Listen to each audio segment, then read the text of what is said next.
أهلا وسهلا بكم أعزائي المشاهدين في قناتنا أسرار التاروت. نشكر جميع المشاهدين الذي يتصلون بنا على صفحتنا في الفيسبوك أسرار التاروت ويسألون عن طريقة الكشف الخاص. أعزائنا، الاستشارة أو الكشف الخاص هو كشف عميق ومفصل بأوراق التاروت للماضي والحاضر والمستقبل وكل شيء تود أن تسأل عنه وتريد أن تعرف ماذا يخبئ لك المستقبل وما هي الحلول التي إذا اتبعتها تستطيع أن تحقق أهدافك بكل سهولة ويسر واستمتاع.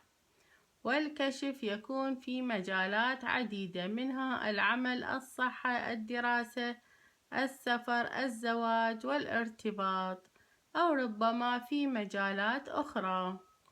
فإذا ترغب عزيزي المشاهد اتصل بنا على صفحتنا على الفيسبوك أسرار التاروت.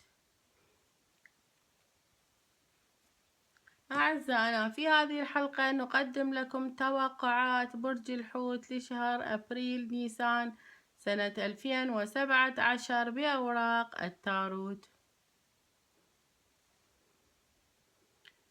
وهذه هي البطاقات المخصصة لك عزيزي برج الحوت. وهذه هي البطاقة الأولى، وهي بطاقة إيجابية جدا في هذا الشهر، شهر أبريل.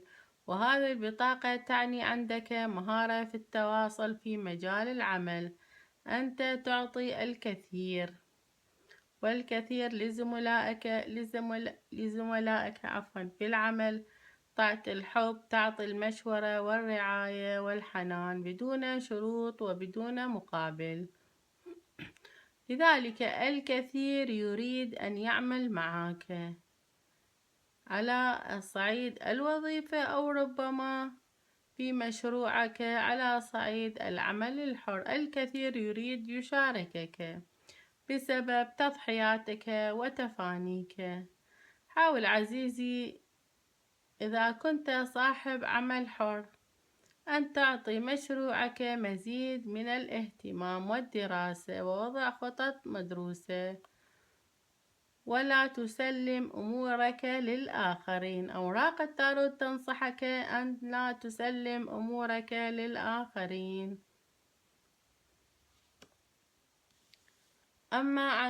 أما هذه البطاقة، بطاقة المال، هذه البطاقة ترمز إلى عزيزي أنه وجدت الشريك المناسب لأجل أن تدخل معه صفقة مالية كبيرة. وهذه البطاقة إيجابية جدا، وهي تعني كذلك تحصل على هدية أو مبلغا ماليا أو ربما مكافأة أو أي شيء يفرحك ويعطيك مشاعر جميلة، مشاعر وفرة وثراء.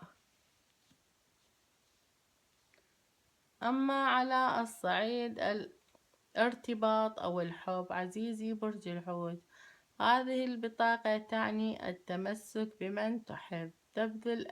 قد تبذل الغالي عزيزي والنفيس لأجل الحبيب. تضحي كثيرا وتعطي وتنسى نفسك. عزيزي الحوت، هذه البطاقة تقول عليك التوازن في العلاقة.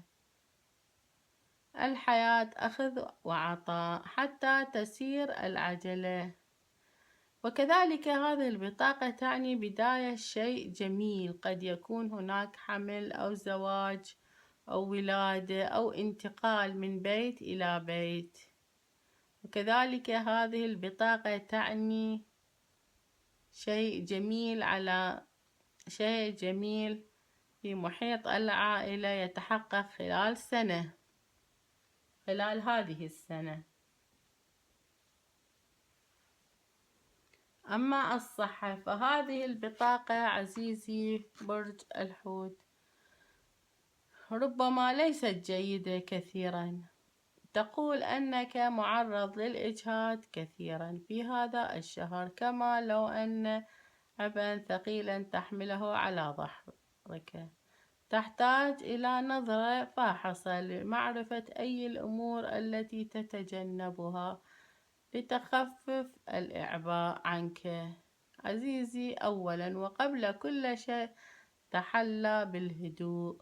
ثانيا تأكد أنك تحصل على الراحة الكافية والنوم، ثم حاول أخذ الفيتامينات أو المكملات الغذائية أو الأعشاب المهدئة عزيزي حتى لا تسوء حالتك. وهي مجرد فترة عابرة عفوا وهي مجرد فترة عابرة، وسرعان ما تشعر بالراحة والاطمئنان من جديد. نقلة إيجابية نحو الصحة. عزيزي برج الحوت، هذا كل ما لدينا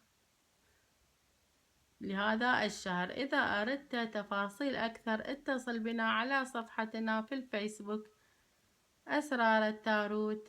كانت معكم أستاذة شروق، خبيرة التاروت في العالم العربي والأوروبي، وشكرا للمتابعة.